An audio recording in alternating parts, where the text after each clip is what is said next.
The house itself is moving along really well, so now we're able to give the landscape some much-needed attention.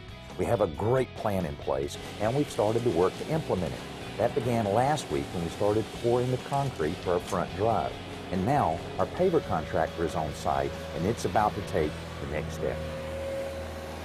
I know the neighbors will be happy when we complete this project because we do cause a bit of a traffic problem from time to time.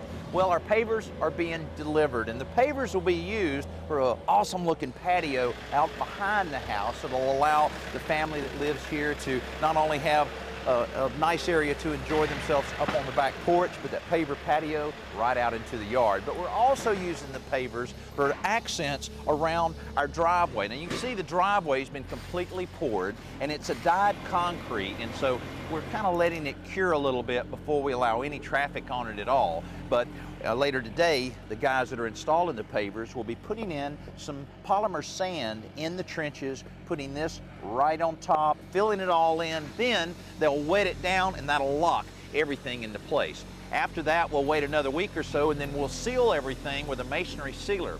After that, I think I'll have the finest looking driveway I've ever created.